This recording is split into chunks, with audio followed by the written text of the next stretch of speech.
My name is Loredana Marcu. I am the chair of the IOMP Women Subcommittee, and I would like to welcome all of you for joining us today in order to celebrate women professionals throughout the world. While it has a longer history in certain parts of the world, the International Women's Day, marked on the 8th of March, became a global holiday owing to its promotion by the United Nations in 1977. Since then, this day is dedicated to women from all walks of life, meant to empower and honor their achievements. It is therefore a great opportunity for the IOMP Women Subcommittee to join this celebration through various activities, including this webinar, that highlight the roles and accomplishments of women in medical physics throughout the world. Today we have three invited speakers representing three continents who will share their professional experience as medical physicists. Our first speaker, representing Europe, is Oleksandra Ivashchenko, a medical physicist specializing in nuclear medicine and molecular imaging, who is currently working at the University Medical Center Groningen in the Netherlands, focusing on personalized dosimetry and radiation safety in nuclear medicine. Dr. Ivashchenko is involved as a volunteer in a number of humanitarian organizations providing assistance to scientists and students that are affected by the current political turmoil. She is also the current chair of the Communication and Publication Committee within IFOMP and a board member of the organization. So without further ado, let's join our speaker for a talk on the unique challenges and opportunities of being an early career female medical physicist in Europe. Sasha, please. Thank you very much, Loredana. I will start sharing my slides. Can you see my slides? Yes, perfect. Great. Good morning, good afternoon, good evening, everyone. Depends from where you're joining. It's a great honor to be here, and as a relatively new early transition into mid-career medical physicist, I would like to give a bit of perspective on the challenges and successes we have now in Europe, and more my experience on the impact that we can make. So yeah, International Women's Day. I'm originally from Ukraine. Growing up in Eastern Europe, it's a very, very big deal. We were always celebrating it, and we shouldn't forget that it's actually not that long. It's from 1908. The women didn't have rights, so the progress that we made was actually amazing, but we still have a lot to do. And before I go into in telling you a bit about myself, I just wanted to show a few examples that also kind of shaped me to example of women that they were inspiring to me growing up. They're actually coming from the same area, or living in the same time. Maria Skłodowska-Curie is obviously a champion. Lesya Ukrainka is a Ukrainian poet. Both are very similar. They weren't defined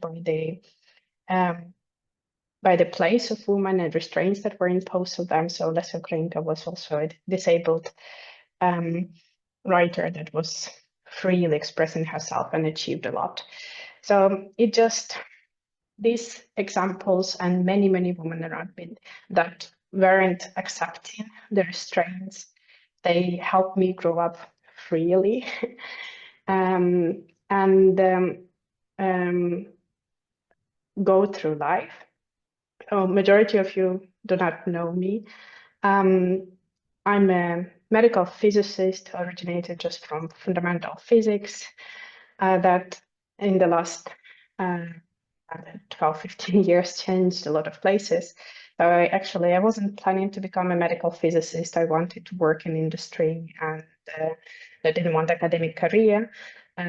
Shortly in university, I started working in industry and R&D for a Belgian company, and saw the work that medical physicists do, something that it's a barely existing job now, even now, in many developing countries.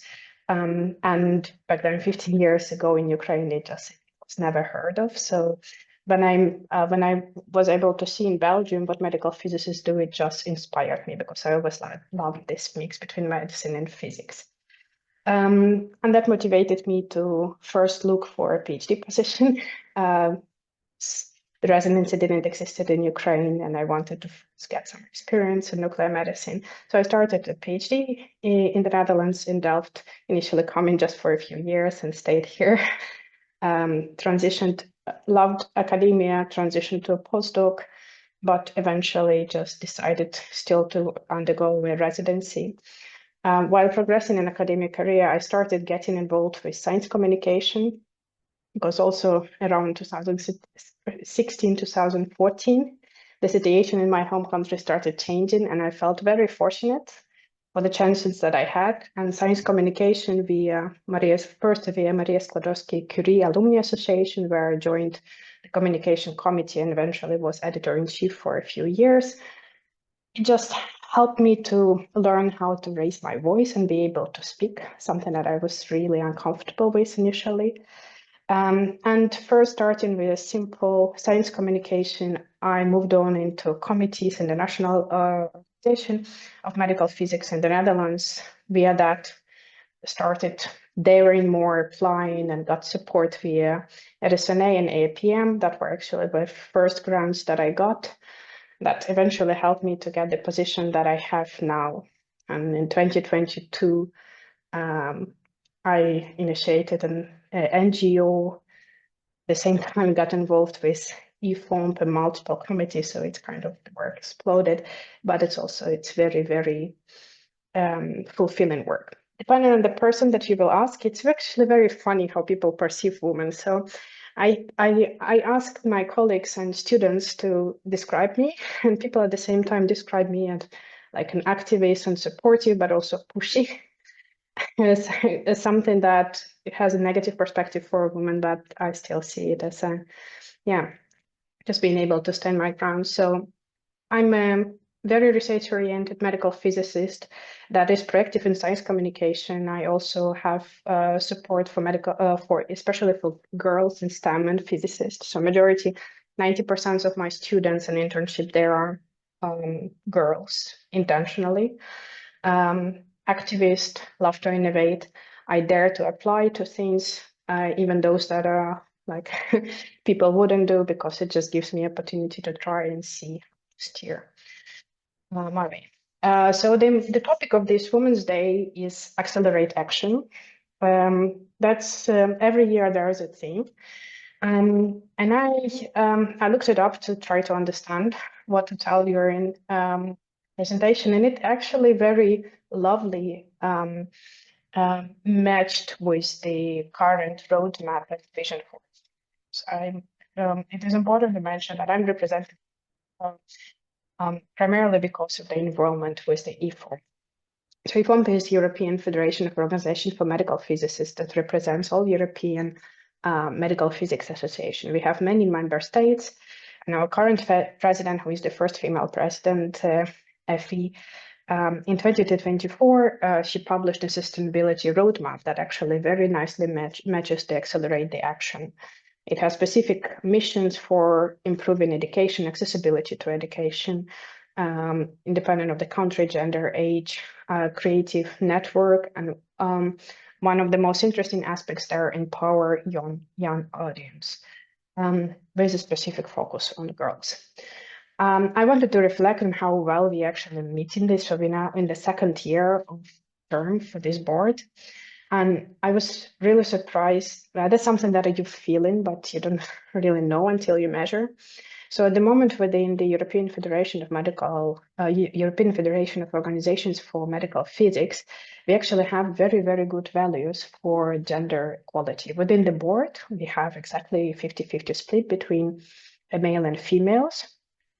Also, in all official committees, since last year, we have a dedicated early career delegate. So those are usually people that are nominated by their national member organizations, but they're still residents or students and do not have the capacity to take on the responsibility. Girls are doing excellently there, 83%, 5 out of 6 of them are females, despite the fact that it's a STEM career and only 1/3 of the girls. So it's 33% of physicists approximately are girls, 83% there to take on leadership roles. These initiatives supporting the youth, but also supporting the females. So we have a dedicated initiative for early career SEEK. That's a special interest group that generates network and helps youth in medical physics to grow together. On the left, you can see a map of the countries that it covers. So we more or less have people from all of the European countries. And it's a very diverse and gender equal group.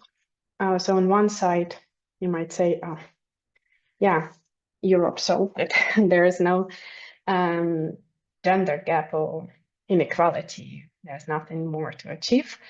Unfortunately not. These are the new initiatives or reform that we are very proud of, but they not necessarily expand to the rest of the field. If we look at the role of women in medical physics, so you can look at two types of equality. There's accessibility equality. You can look at the gender pay gap equality or the rights equality. From the pay gap equality, and Europe is doing relatively good international, but still there's only one country, Luxembourg, that actually doesn't have this problem. So they actually have they're equal.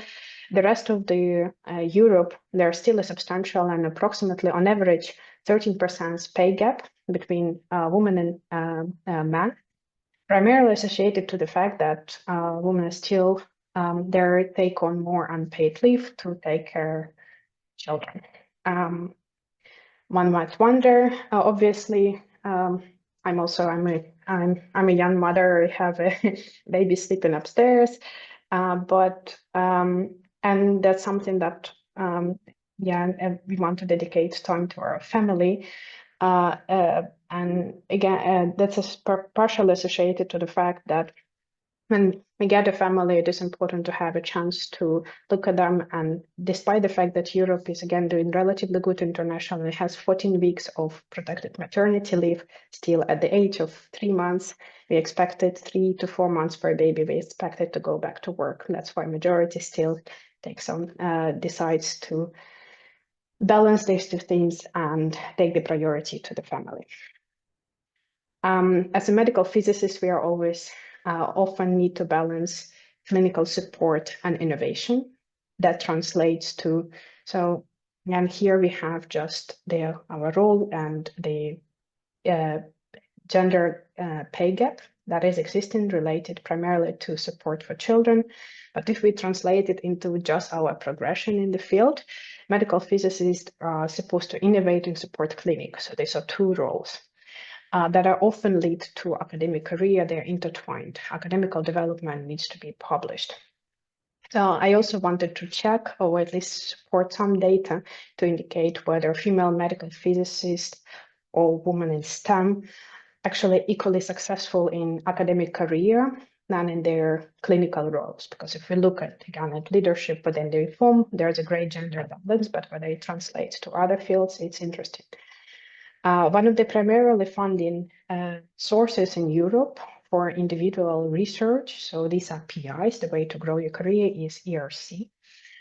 In the graph, you can see the fraction of female from application from 3 primarily fields. So life science is the first one, then physics, social science and humanity, and all together. In physics, there are approximately 33% of women. Of them, only 19% of the whole applications are granted for females. In life sciences, actually, the percentage is 50, but still, we see that there's discrepancy, and relative to men, women are applying less. I'm currently also in the process of ERC applications, and it's a great funding sources and also all the other sources. But for medical professionals and for people that finish medical physics residency, they create a bit unfair situation for parents. A medical physics residency recognized in Europe takes 4 years. If you have a child, you obviously have a maternity leave that on average now stands at 5.5 months. That's at the end what people take with an unpaid leave, while the maximum extension that you can get is 5 years. So even if people take the minimum leave, you can expect that after having more than 2 children, you're actually cutting into your extension time for the application. So unless you're supposed to be more productive despite the fact that you have children in less time because you are not given penalty for it as well. Though there are great initiatives and ways to support women, they actually do not translate to people that combine both clinical training and family. What are the ways that you have? Well, you can say, and accept the fact that's what it is. You can push through and hope for strong coffee. That's what is happening at the moment for many. But I think that we structurally need to think about the change. And the change consists of 2 ways. We need to work on gender pay and right gap, and we need to invest into the future. So the change consists from advocacy for policy change and requires either female leaders or leaders that are very supportive of female rights. And the future, it's just making sure that we empower and grow and support the new generation of girls in STEM that will be taking on more and more leading roles and will help with more policy changes in the future. The change, so it sounds very high level, but I just wanted to show us in the closing notes an example of actually how each of us can have an impact. And my accidental pathway to philanthropy and volunteering. So in 2022, when the war started in my country, I didn't know what to do, and I saw a post on Twitter that was calling for action and collect information about support opportunities for scientists from Ukraine. I was active in science communication and I decided to help. Little did I know, so it started with 1 post. Already a few days later, we were with 4 volunteers. And in a few months, we had more than 100 people and became the biggest volunteering association in the world with the support of Ukrainian. It's so-called Science for Ukraine. We eventually grew to 130 structured volunteers, a huge database. By 4 months, helped more than 1,000 displaced scientists from Ukraine. And accidentally, because I was the first Ukrainian to join, I actually took on the role of science communication and outreach to Ukrainian parts. We also started getting involved with the various funding agencies, sharing our experience. And throughout the last 3 years, I presented for International Science Council, Scholars at Risk, Humboldt, United Nations High Commission for Refugees, something that I would have never expected, and actually started just from the fact that I was able to connect with scientists and translate their needs. Eventually, 3 years later, we transitioned into NGO. We have 2 ongoing support programs, so we give grants and helping people. We dropped quite a lot in the number of people that we have, but our support also moved more towards our professional relationship and field. As an example, now I have a dedicated focus on making sure that we can support medical physics, specifically in radiology and nuclear medicine in Ukraine, and currently have an exchange and collaboration program with various universities in Ukraine and hospitals where we trained medical physicists. It is possible. It's not something that I would have expected 3.5 years ago. This is just from the last week, from visit from Kharkiv, how we were training medical physicists and students. So one of the things that I just wanted to say that we made a lot of progress, but still for medical physics in women women in general in STEM, there's still a lot of inequalities and improvement to be made that largely can be addressed throughout the time and leadership and females and investment into girls in STEM. And it might sound as intimidating, but just like in my case, you never know what path you will follow after following a tweet on Twitter. So just follow your passion and get committed to support initiatives that you want, and they can blossom into something beautiful, and together we can rise and make the change. Yeah, thank you very much for your attention. With this, I would like to close my talk. Thank you very much, Sasha, for this highly fitting and very inspiring talk that you delivered. I believe we need more early career young researchers just like you to send a message through actually the other young STEM females to pursue a career in medical physics, and really to have the courage against their barriers or against all odds to work hard and have a say in this field. Thank you very much again. Our next presenter is from the United States. She's Dr. Jennifer Pursley, who received her PhD in experimental particle physics from Johns Hopkins University, working at Fermilab, followed by 3 years as a postdoc before entering the Harvard Medical Physics Residency Program. Dr. Pursley served as the physics lead of photon treatment planning and started the city-guided online adaptive therapy program. She is currently a faculty physicist in the Department of Radiation Oncology at the Mayo Clinic. Dr. Pursley will give an overview of the history and growth of women medical physicists in the United States. So here we are hearing from another continent with other challenges and hopes for our profession. Well, Jennifer, thank you. Thank you. Thank you for the introduction and for the invitation to be here. I think, Sasha, that was a wonderful way to start the webinar. And I think part of what we'll see through this is that we have the same challenges across all of the continents. Certainly in the US, we have many of the same concerns that you expressed. So I'm going to start off with giving an overview of the history and the status of women medical physicists in the US, and then I'll talk specifically about the committee that I lead, the Women's Professional Subcommittee, and the efforts that we're going to try to change some of what we see. So to start off, I want to start with a little bit of data. So women in physics in the US, it's pretty small still. So in 2021, only 21% of all physics PhDs in the US went to women. Now, medical physics seems to be doing a little bit better than other fields of physics. So the statistics that I have for medical physics in the US come from the American Association of Physicists in Medicine, the AAPM. So in 2019, so on this little graph, the longer lines are showing physics generally in the US. So you can see the upward trend that's kind of plateaued around about 21, 22% for bachelor's degree and also PhDs.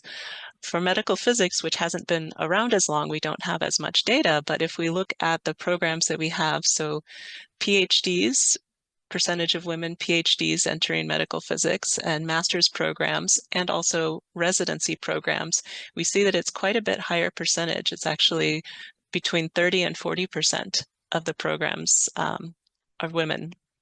So that also is shown by the general membership of the AAPM, which has about 9,000 members, and you can choose to report your gender or not. So of the ones that do report their gender, about 23% report female gender.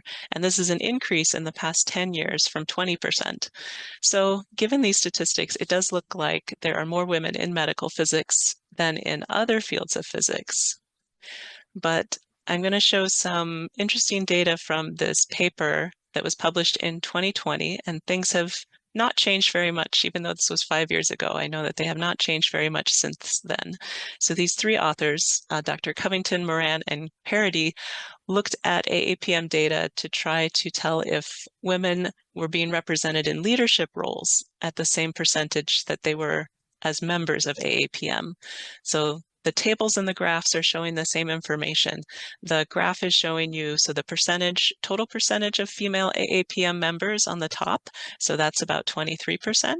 And then for each of these leadership positions, it's the US, Canada, and then outside of the US and Canada, the representation of women. And so we can see that it's quite a bit lower than the percentage of women who are members of AAPM.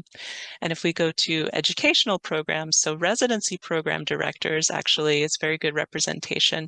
But if we look at graduate programs, the program directors, there's definitely a trend towards more often having a male program director.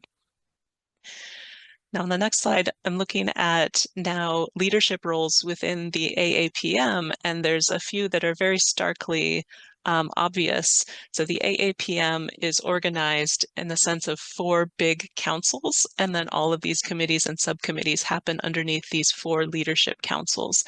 And for the 3 councils that have existed the longest, since the 1970s, they have never had a woman as their chair. Now the Administrative Council, which was only created in 2011, that one is overrepresented by women as leaders, which unfortunately I think aligns with considering women in a more secretarial role. For other elected positions in the AAPM, treasurer, again, an overrepresentation of women, but secretary and president have underrepresentation.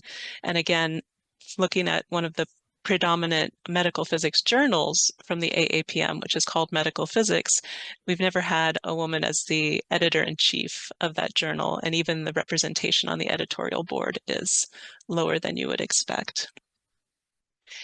And finally, if we look at women's representation in AAPM's awards and honors, so the very first one on the top, this is the Young Investigator Symposium. And this one I would actually expect to see because we have evidence that the students in medical physics is more like 35% female. I would actually expect to see this be higher than the overall representation of women in AAPM. So I think that this is actually very consistent with the number of young women physicists that we have.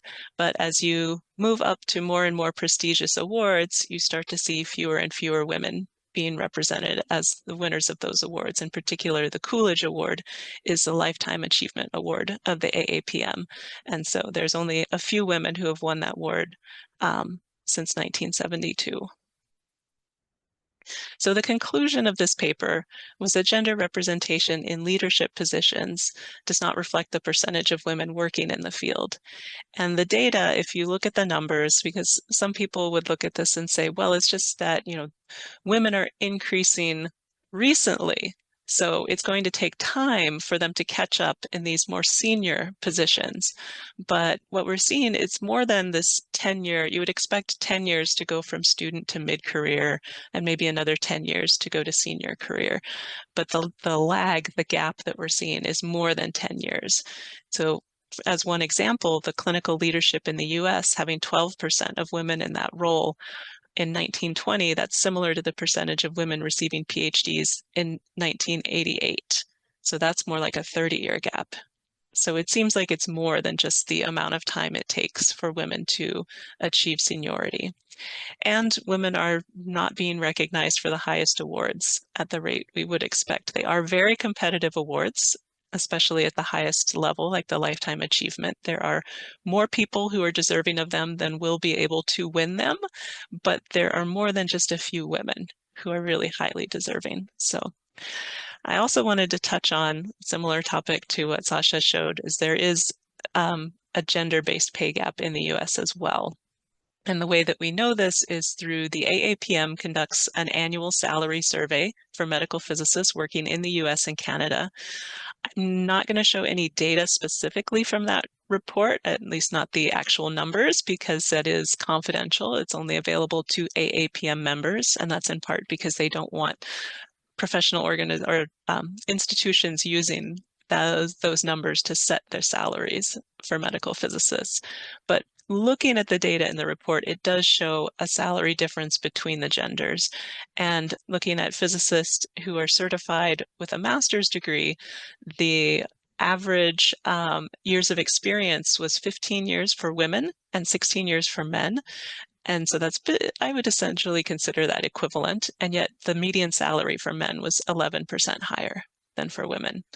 And if we look at certified physicists who have a PhD, the number of women responding had a slightly lower number of years of experience, so 12 years of experience compared to the average man who had 15 years of experience. The salary was a little more in line. The men's median salary was 7% higher, and you could argue some of that is due to having more years of experience. But what's really notable is that actually the salary for a PhD is not very much higher than for a master's degree if you have certification in the US.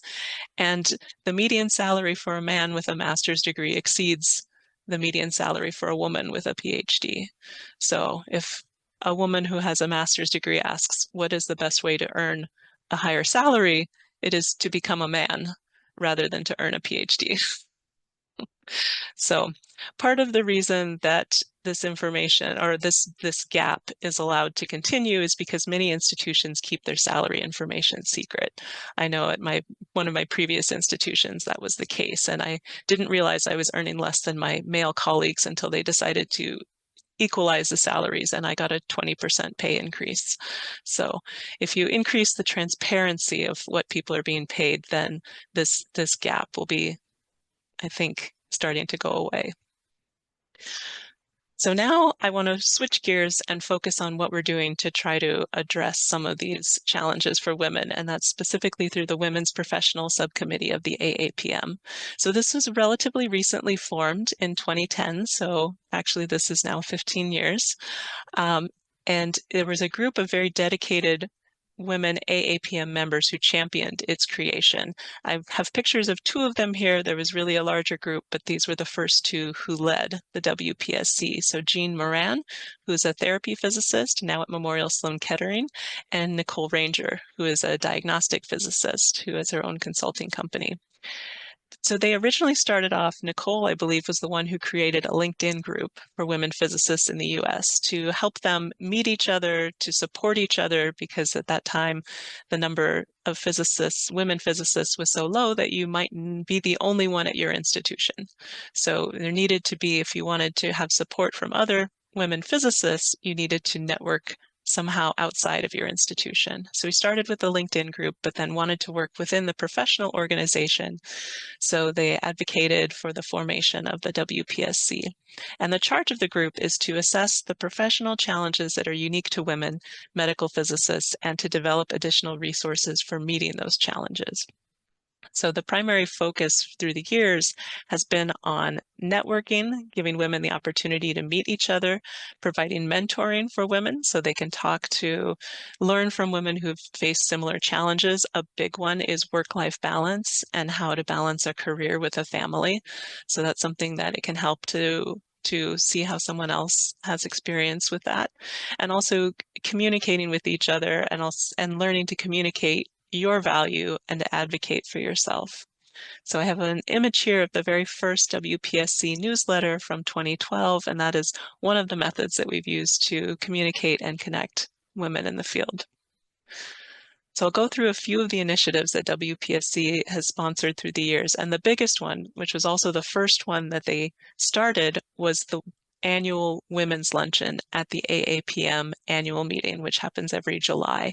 So the first women's luncheon was in 2011. So that was just a year after the group was formed. And the goal of the luncheon, and this was something that again had to be advocated for because initially the response from AAPM leadership is, why do we need a luncheon that is just for women? Why can't we be inclusive of everyone? Like, why do women need something that's just for them? And the group really advocated that we wanted women to be able to meet each other. The common saying when someone protests a woman's luncheon is, well, every day in physics is a man's luncheon, because the majority of the people at the table are men most of the time. So a women's luncheon is a chance to just have women able to connect with each other.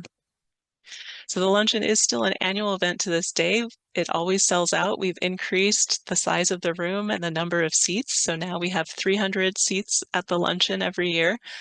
Part of why we were able to host this luncheon, despite the protests from some leadership, is that it's never actually been paid for by the AAPM. It's always been supported by the ticket sales of the attendees and also by donations from vendors who are willing to support this initiative.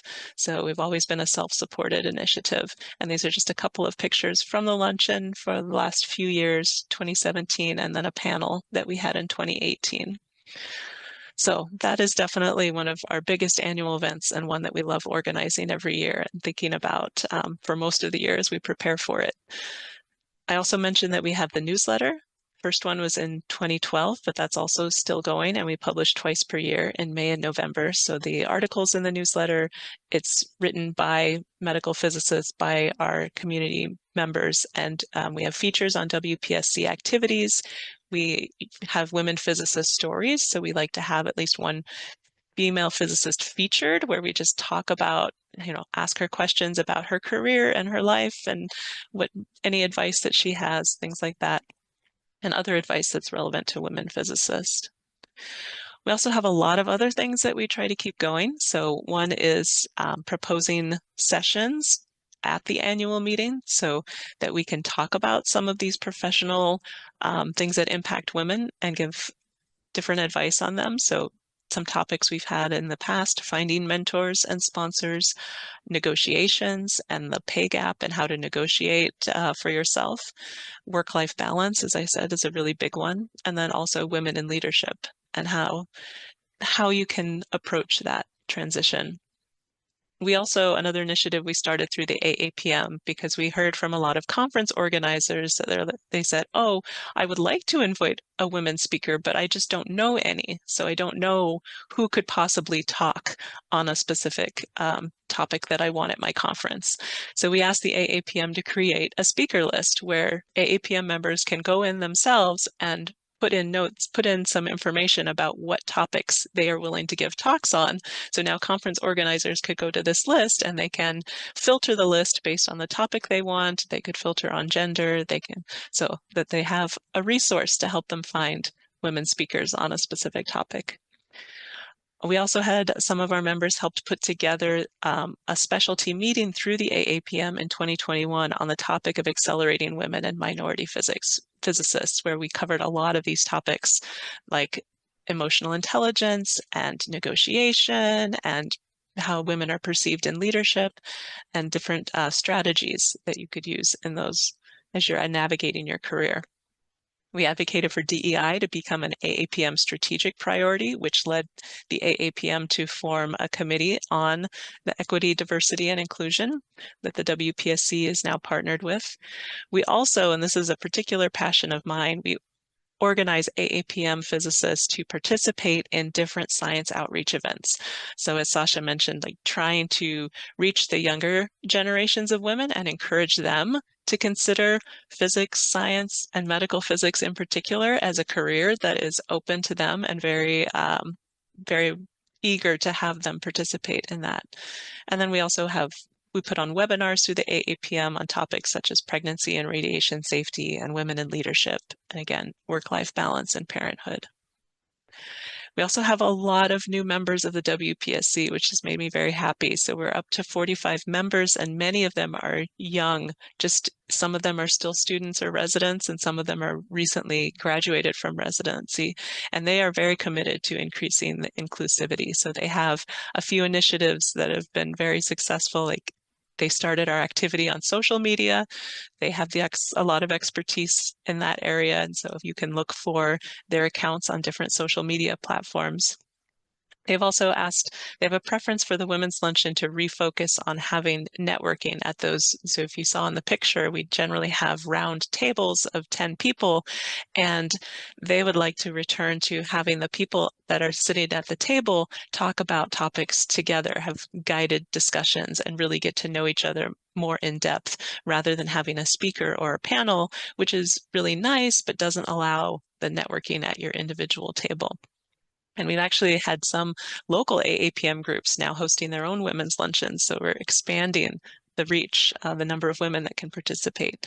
And we've started having these virtual, we call them Women Who Coffee and Curie, but they're basically just casual chats over Zoom that allow women to, again, network and meet each other and talk about things that are important to them. So I want to wrap it up.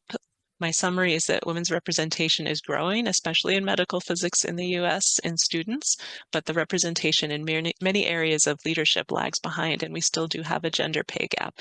The WPSC exists to help women succeed, and we've really focused on professional networking, mentoring, and communication, and we've seen many of our members go on to become leaders in the AAPM.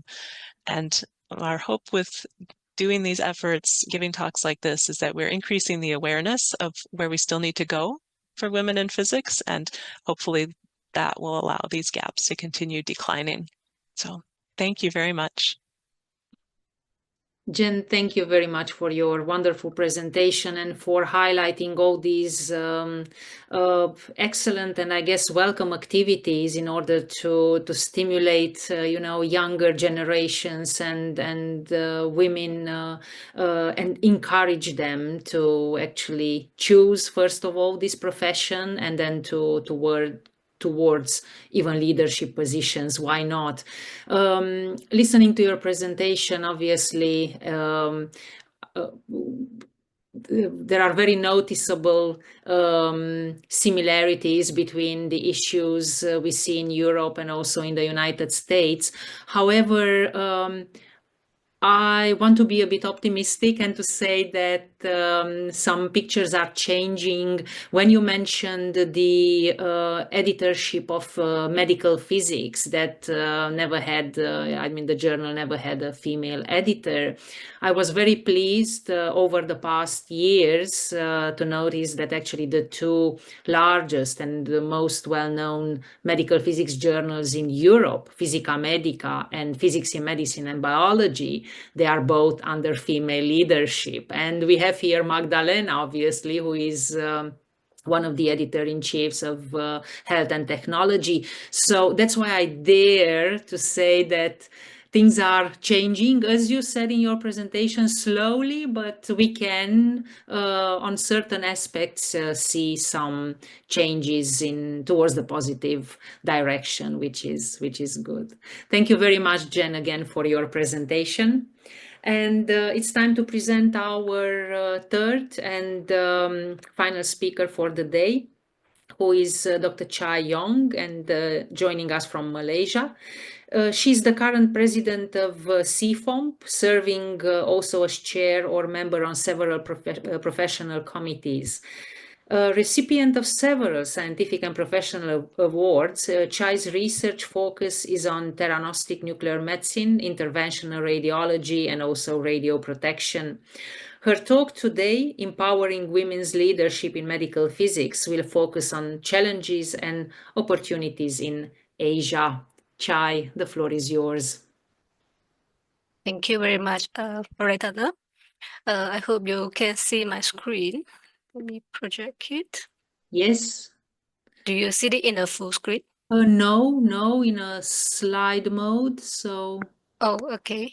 Let me try again.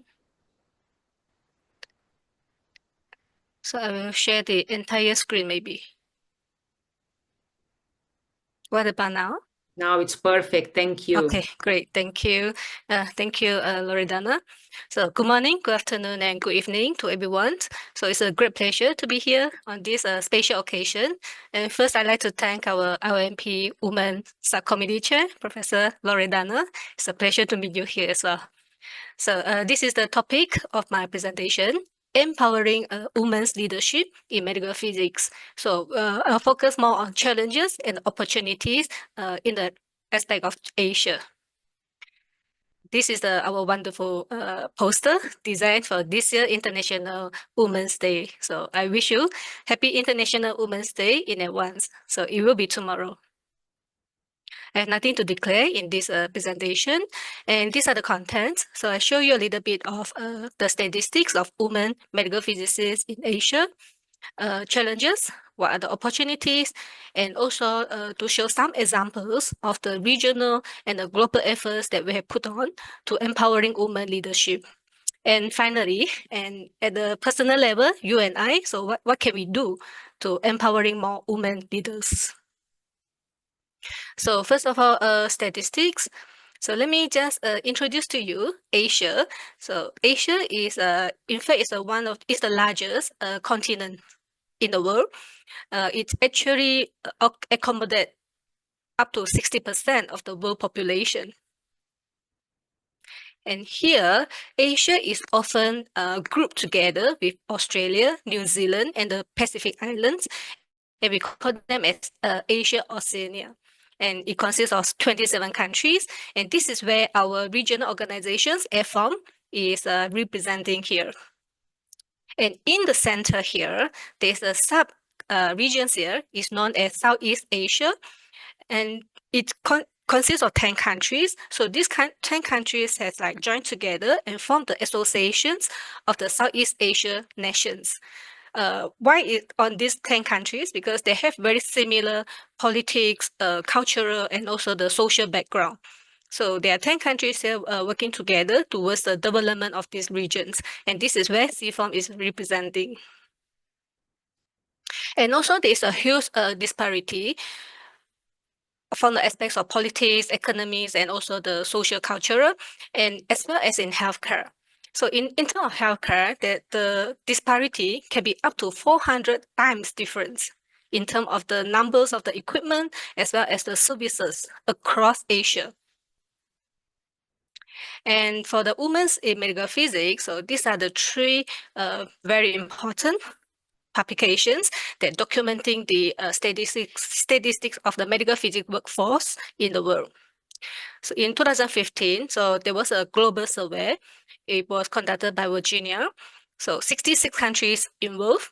They're representing about 17,000 of medical physicists around the world. And among them, 28% are women. And in Asia, we actually at a slightly higher proportion share. We have 35% of women. In 2018, so another survey was conducted. Again, it's by Virginia. It's a follow-up survey. So here we have more countries. It's 93 countries, representing almost like 30,000 medical physicists around the world. And the number of women has increased to 30%. But in Asia case, it has dropped slightly to 24%. In 2022, this is another major survey led by Professor Eva Bezak. Here, the strategy of the survey is slightly different. So instead of approaching different countries, so we approach the leaders of the regions. So there are 64 respondents, and among 64 respondents, 40% of them indicated that there are increased number of women medical physicists compared to the 2018 survey. And in Asia, the proportion back to about 30%. And in terms of gender equality scores, so this is how we rank the gender equality in Asia. The average score in the Asia Pacific region is about 37%. And Australia is leading the score, 46%, followed by Singapore, New Zealand, Hong Kong, and Japan. But the issue is women are heavily underrepresented in the leadership positions. We can see from the very nice charts here, even in Australia, the numbers of the graduates from the tertiary education, it's actually slightly more than the boys, more than males in the education level. But when we go up to the leadership board and the senior management positions, the number is like significantly reduced. So it's the same case in other countries as well, and similar case, I think, in other regions of the world. So what are the issues there? What are the challenges there? So of course, there are a lot of challenges faced by different individuals, and by women. So first of all, I will just list a few key challenge types. This sometimes is by nature and it is hardly can be controlled.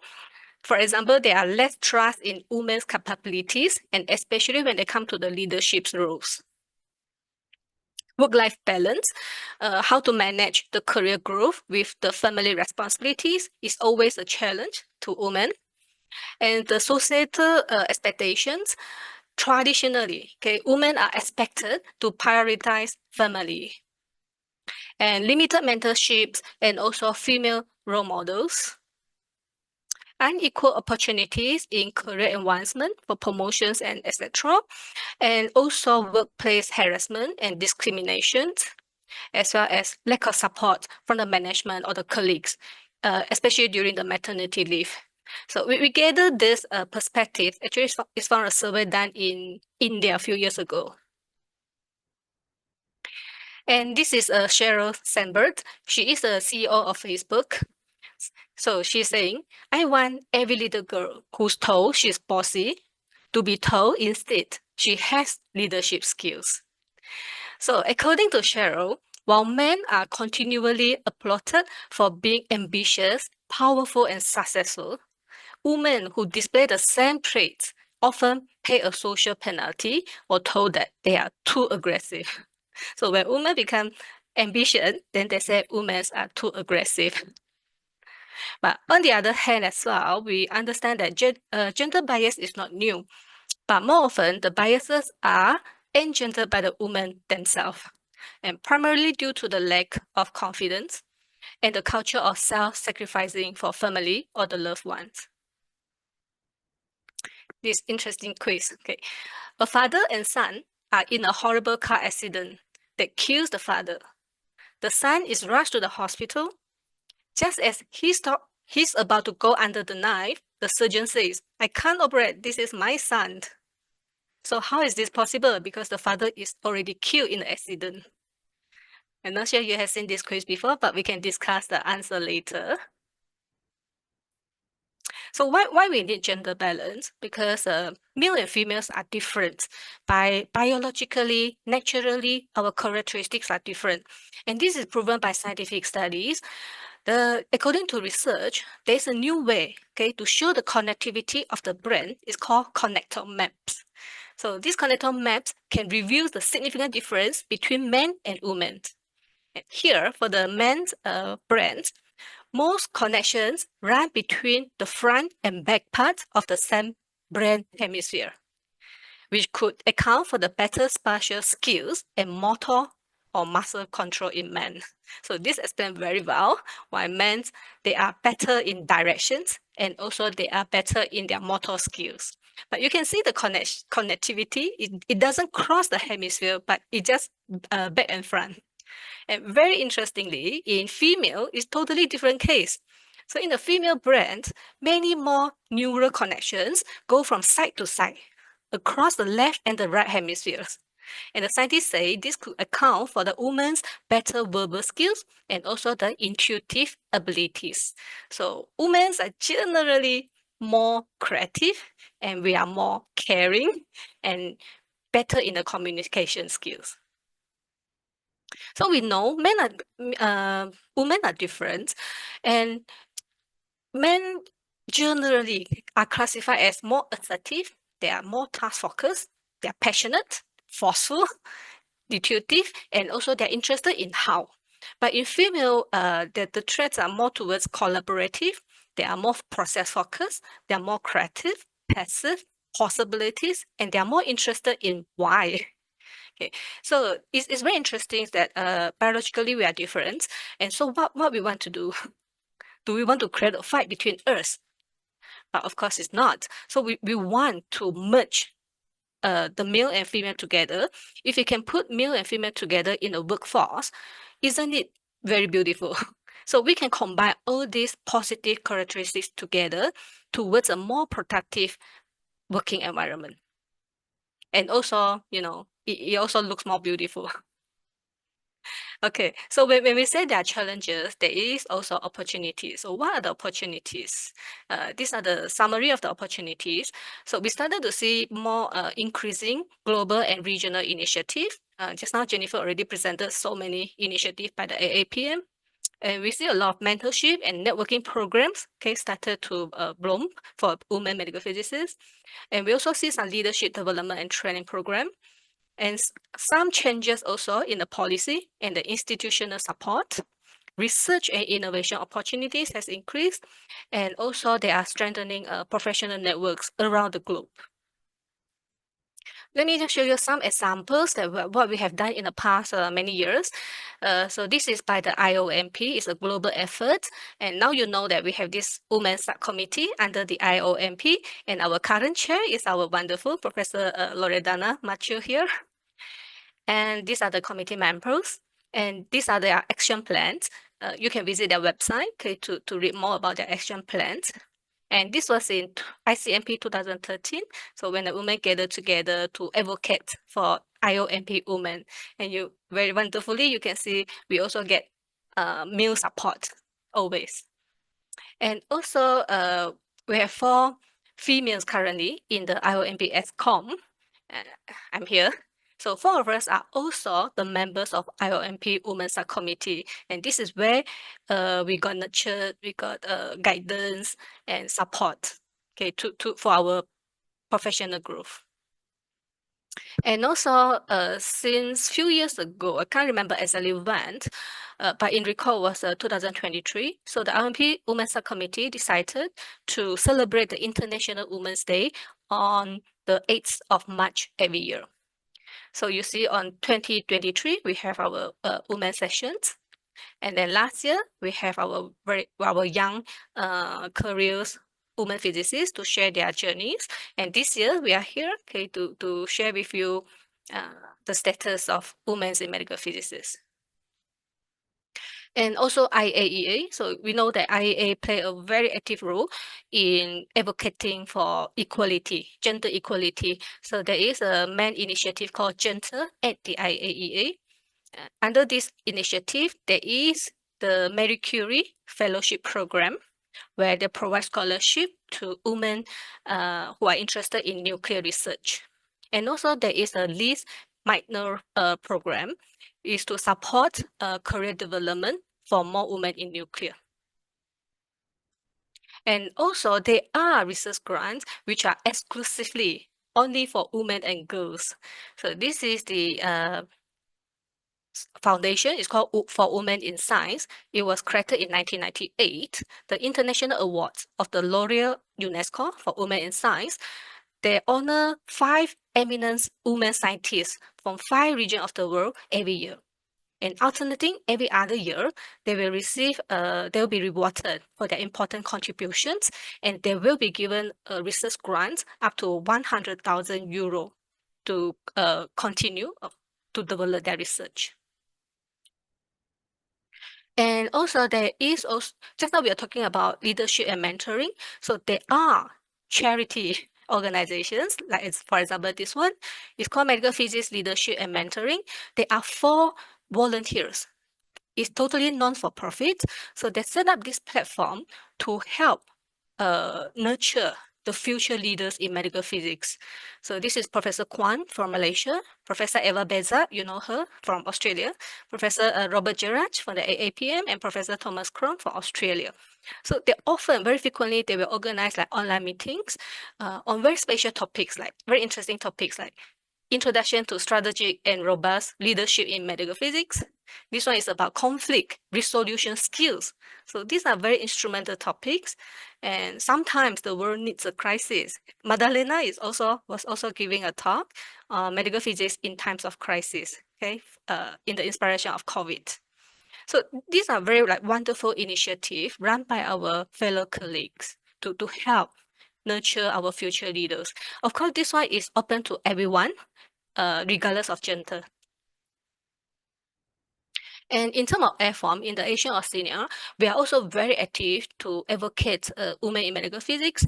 This is a poster, just nicely posted recently in the celebration of the International Women's Day 2025. I don't know how many women's photos are here, but these are all the very prominent medical physicists in the Asia-Oceania regions. And just a few days ago, we have these webinars on second innings of women in medical physics. Why second innings? You can ask Professor Eva Bezak later. And since many years ago, actually, so we celebrate the IDMP as well as the Women in Medical Physics every year. And for CFOM, so CFOM, we organize our workshop through AAPM. AAPM stands for ASEAN College of Medical Physics. So we run educational program, we run workshops. And since few years ago, we have taken the initiative to organize the AAPM workshop on women in medical physics. So it will be organized every year during our annual conference, CCOM. So this was last year, and this was just recently in January this year in Thailand. And every time we got support from our wonderful male colleagues. They sit down together with us, they listen to us, and sometimes they give ideas as well. So during the workshops, mostly we are doing it in an open forum format. So we interview our prominent women role models in the regions, and also we invite the young women medical physicists to share their journey. And then we discuss about the challenges that we face and to brainstorm for the future directions for women in medical physics. But we do have a small problem recently because we see the women medical physics is growing remarkably in our regions, and we see less and less men stepping into the leadership board. So we're telling them that maybe the men have to consider to have men in medical physics sessions in the future. So those are the efforts that we have put in. So what are the outcomes? So as I said, we can start to see women already stepping into the leadership board. In IOMP and AAPM, there are 36% representative they are women.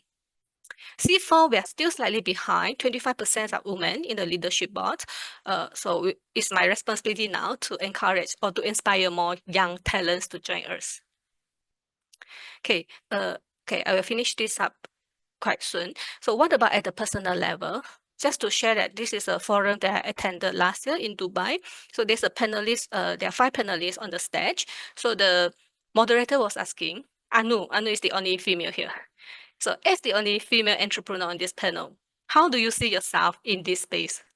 Have you encountered any unique challenges or privilege along the way?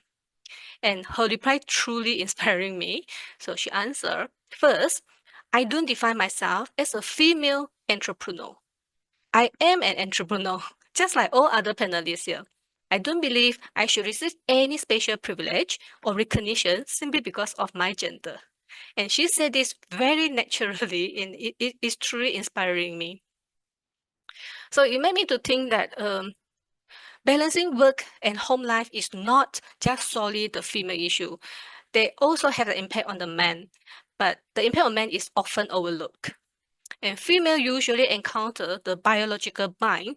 We are more towards the caring side of it, and we more prioritize our family life. And this often is a disadvantage of female if you want to advance in your career. So again, Cheryl was saying, don't leave before you leave. Stay in. Keep your foot on the gas pedal until the very day you need to leave to take a break for a child. And then you make your decisions. So she said, don't make decisions too far in advance, particularly ones you are not even conscious you are making. So I think it is very helpful for the young mothers out there. I don't have time, so I will just skip this one. But I will encourage you to celebrate your achievements, let people know, your journey, and to share your philosophy. So for me, just recently a colleague asking me, how can I achieve my professorship in 13 years after my PhD? So to him, this is like very fast. So I told him, talent meets opportunity. You're good talents, but you need opportunity to perform. And also, when preparation meets opportunity. So you have to always prepare yourself. Don't wait for the opportunity to come. Always get yourself ready, and then success will define. So Oprah Winfrey say, don't worry about being successful, but work towards being significant, and the success will naturally follow. I think this is very true. So don't need to hurry, don't need to sparkle, don't need to pay anyone but yourself. So this is my own philosophy, just to share with you.